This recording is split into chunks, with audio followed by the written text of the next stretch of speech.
Hello बच्चों, स्वागत है हमारे यूट्यूब चैनल फिजिक्स विद के उत्तम में। और आज हम लोग 12th क्लास की फिजिक्स में जो चैप्टर चल रहा है परमाणु, उसका आज हम लोग लेक्चर नंबर 3 पढ़ने जा रहे हैं। और आज हम लोग पढ़ेंगे रदरफोर्ड का परमाणु मॉडल क्या है और इसकी कमियां क्या है। तो इस लेक्चर को पढ़ने से पहले अगर इसके पहले वाला वीडियो अगर नहीं देखा है, जिसमें हमने पढ़ाया है कि रदरफोर्ड ने जो अल्फा कण प्रकीर्णन का एक्सपेरिमेंट किया है वो क्या है और उसमें क्या निष्कर्ष निकाला, अगर वो लेक्चर देख लीजिए तो ये पूरी कहानी समझ में आ जाए कि मॉडल क्या है रदरफोर्ड ने जो बताया है। ठीक है, तो उसमें जो एक्सपेरिमेंट जो किया रदरफोर्ड ने अल्फा का प्रकीर्णन वाला, उसमें ये बताया और निष्कर्ष निकला उसमें कि परमाणु पूरी तरीके से ठोस नहीं है। ठीक है ना, और उसके बीच में एक भाग होता है जिसको हम लोग नाभिक कहते हैं। ये नाम उन्होंने दिया, ये रदरफोर्ड ने ही नाभिक का नाम रदरफोर्ड ने ही दिया है। थॉमसन ने नाभिक की कोई जिक्र नहीं किया। थॉमसन के अनुसार तो परमाणु एक ठोस गोला होता था, लेकिन रदरफोर्ड ने जब एक्सपेरिमेंट किया अल्फा कण प्रकीर्णन का, तो उन्होंने कहा कि परमाणु पूर्णतया ठोस नहीं होता है, खोखला होता है और बीच में एक ठोस भाग होता है जिसमें धन आवेश इकट्ठा रहता है। ये पूरा कहानी हमने इसके पिछले वाले वीडियो में पढ़ा चुके हैं, उसको आप पहले देख लीजिए। तो उसमें उस आधार पर जो निष्कर्ष निकाला, उस आधार पर जो परमाणु की जो संरचना है, परमाणु का जो मॉडल है वो किस प्रकार से है, ये आज हम लोग पढ़ेंगे। और इसमें भी कुछ कमियां रह गई, तो कमियां क्या रहेगी ये भी हम लोग जानेंगे। तो शुरू करते हैं। तो पहला जो पॉइंट था, यानी पहली जो परिकल्पना थी उन्होंने इस मॉडल के अनुसार, पहले का प्रत्येक परमाणु का लगभग समस्त द्रव्यमान तथा समस्त धनावेश परमाणु के केंद्र पर 10 की घात -15 मीटर त्रिज्या के सूक्ष्म गोलाकार स्थान में केंद्रित रहता है, जिसे नाभिक कहते हैं, यानी न्यूक्लियस कहा जाता है।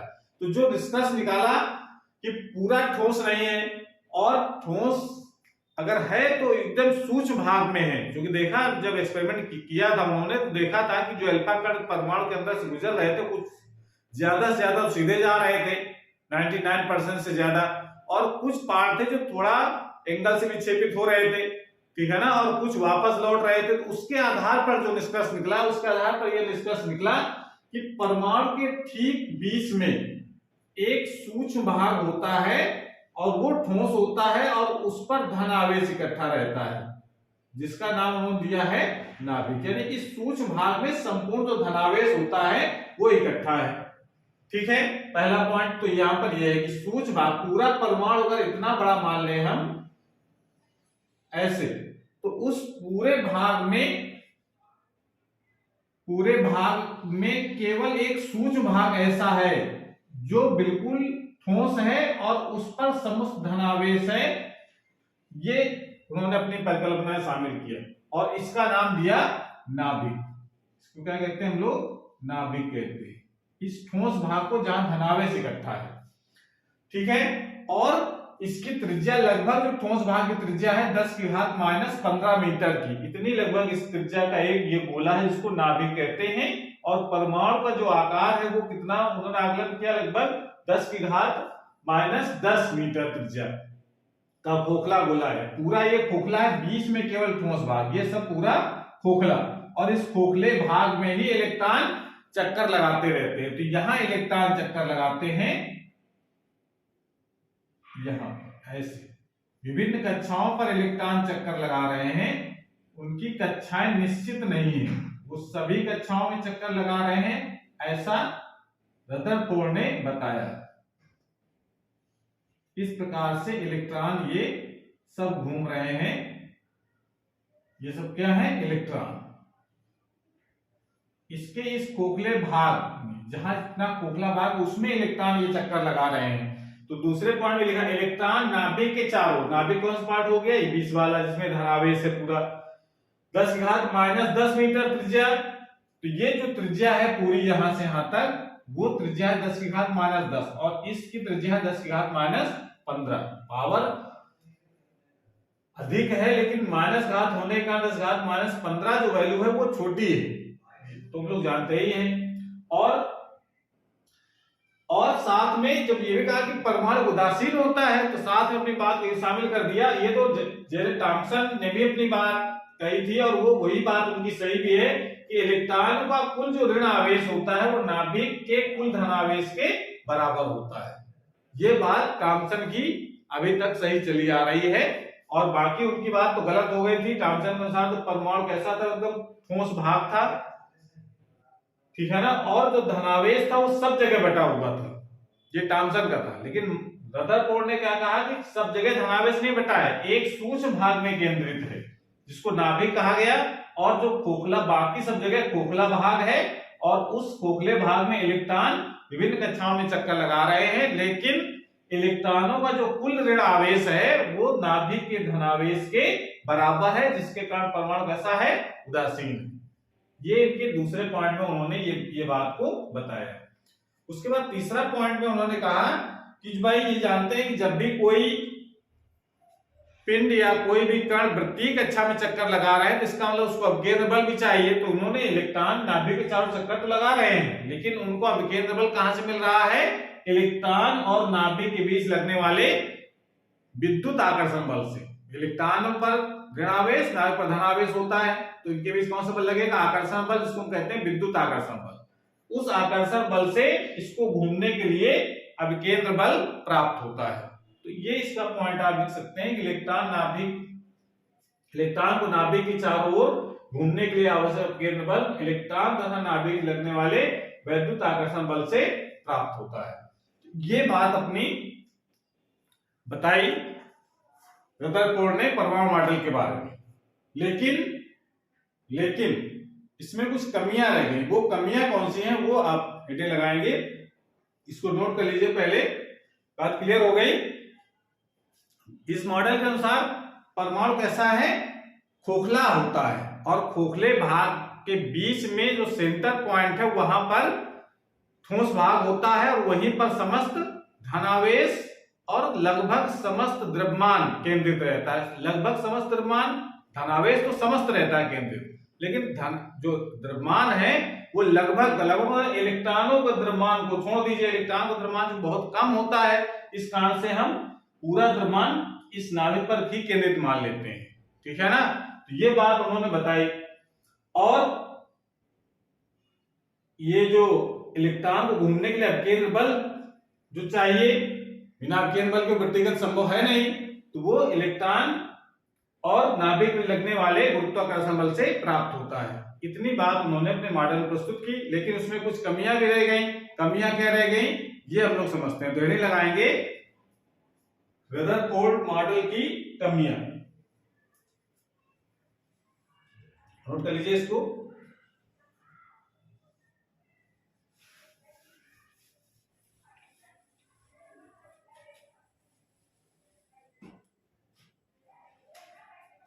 रदरफोर्ड मॉडल की कमियां।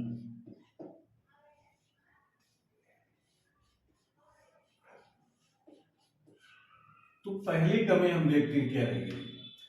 पहली कमी ये बताई गई कि जो रदरफोर्ड ने कहा कि जो धनावेश होता है वो तो सूक्ष्म भाग में केंद्रित है, इसको नाभिक कहते हैं। इलेक्ट्रॉन यहां चक्कर लगाते हैं, इलेक्ट्रॉन यहां चक्कर लगा रहे हैं ऐसे।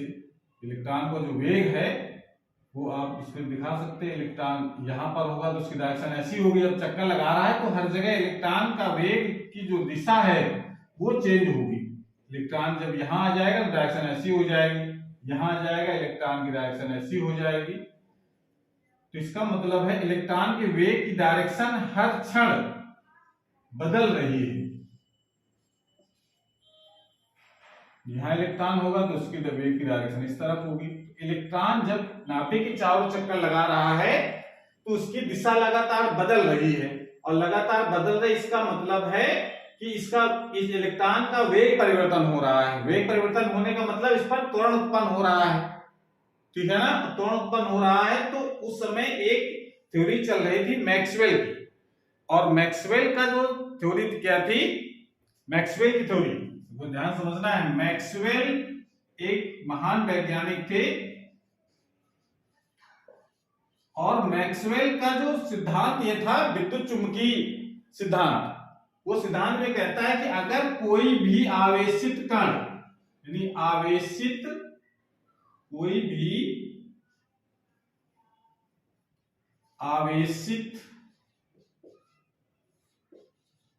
कण अगर त्वरित अगर हो रहा है, त्वरित अगर आवेशित कण है, तो वो हमेशा विकिरण का उत्सर्जन करता है। विकिरण यानी ऊर्जा मतलब ऊर्जा, मतलब ऊर्जा निकालता है। ये मैक्सवेल की थ्योरी थी। तो मैक्सवेल क्या कह रहे थे कि जब भी कोई आवेशित कण त्वरित गति से गति करता है तो उससे विकिरण के रूप में ऊर्जा निकलती है। अब देखिए यहां पर इलेक्ट्रॉन चक्कर लगा रहा है, तो इलेक्ट्रॉन का जो वेग है वो बदल रहा है, क्योंकि वेग सदिश राशि अगर परिमाण, तो उसको बदलने के लिए परिमाण और दिशा में से कोई चीज बदले। परिमाण भले कांस्टेंट मान लें, लेकिन दिशा लगातार चेंज होने के कारण वेग परिवर्तन हो रहा है। वेग परिवर्तन हो रहा है तो त्वरण उत्पन्न होगा, और त्वरण अगर उत्पन्न होगा तो इसका मतलब ये जो आवेश है इलेक्ट्रॉन का, यानी आवेशित कण है जो इलेक्ट्रॉन, वो एक त्वरित गति से गति करेगा। त्वरित गति से गति करेगा तो मैक्सवेल के अनुसार वो इलेक्ट्रॉन एनर्जी इमिट करेगा। इलेक्ट्रॉन से एनर्जी लगातार बाहर निकलती रहेगी, और एनर्जी निकलती रहेगी तो क्या होगा, उसकी जो कक्षा की जो त्रिज्या है वो धीरे धीरे घटती जाएगी। यानी अगर लगातार अगर ये इलेक्ट्रॉन ऊर्जा बाहर निकालता रहेगा बाहर की तरफ, ये क्या ऊर्जा बाहर यानी विकिरण बाहर निकालता रहेगा, तो इसकी जो कक्षा है वो धीरे धीरे कम होती जाएगी ऐसे, और कक्षा की जो त्रिज्या है वो धीरे धीरे घटती जाएगी, और लास्ट में जो इलेक्ट्रॉन है उस नाभिक पर गिर जाएगा और परमाणु का अस्तित्व समाप्त हो जाएगा। तो इसका मतलब है कि ये ऐसा होना चाहिए मैक्सवेल के अनुसार कि अगर इलेक्ट्रॉन घूम रहा है तो उससे एनर्जी निकलेगी तो उसकी कक्षा की त्रिज्या घटती जाएगी, तो धीरे धीरे परमाणु के नाभिक पर इलेक्ट्रॉन गिर जाएगा और उसका अस्तित्व समाप्त हो जाएगा। ऐसा उस समय का कॉन्सेप्ट था जो मैक्सवेल का था, ठीक है ना। इसका और उससे पूछा गया कि भाई इसमें स्थायित्व तो कैसे बना रहेगा, क्योंकि परमाणु स्थायी है, ये जल्दी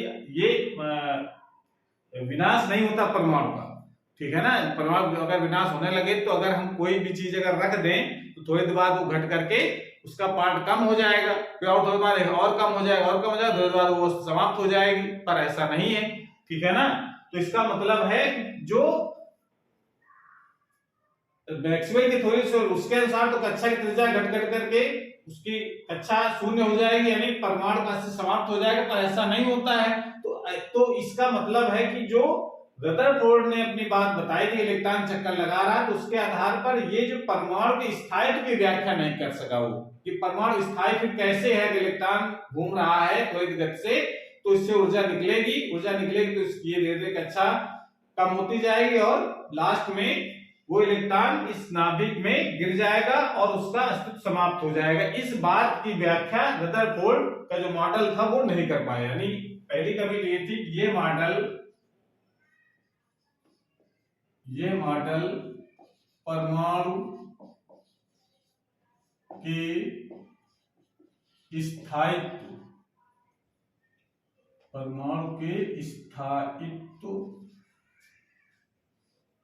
व्याख्या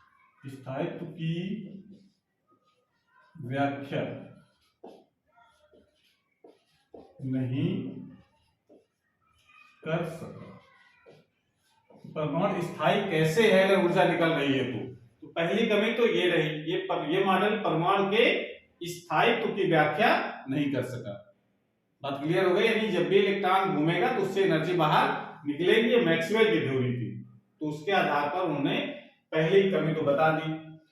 दूसरी कमी क्या थी कि जब अगर इलेक्ट्रॉन चक्कर लगा रहा है तो उससे एनर्जी बाहर निकल रही है, तो अगर हम इसका फोटो लें निकलती एनर्जी का, यानी निकलती एनर्जी का फोटो लेने वाला इस एनर्जी का स्पेक्ट्रम बनाए, ठीक है ना। सूर्य से आने वाले प्रकाश का जब हम प्रिज्म द्वारा स्पेक्ट्रम बनाते हैं तो वहां पर भी स्पेक्ट्रम दिखाई देता है, रंगों का समूह दिखाई पड़ता है, उसको हम लोग स्पेक्ट्रम कहते हैं, दृश्य प्रकाश का स्पेक्ट्रम कहलाता है वो।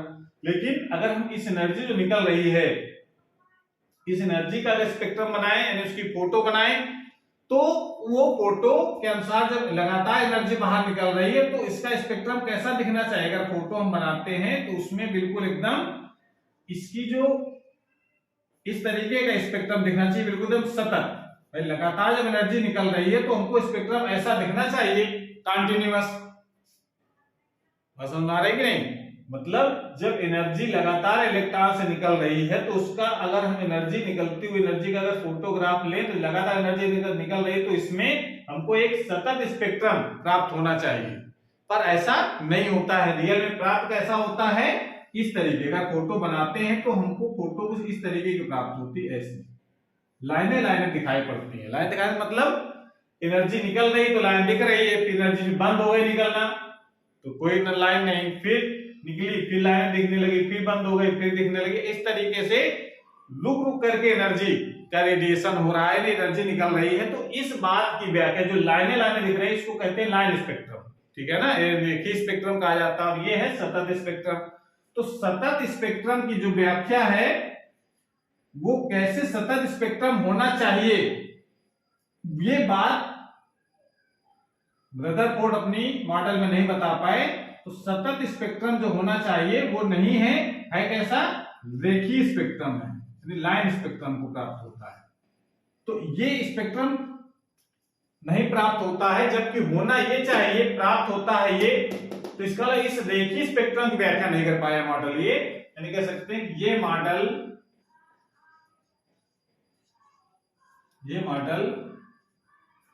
रेखीय स्पेक्ट्रम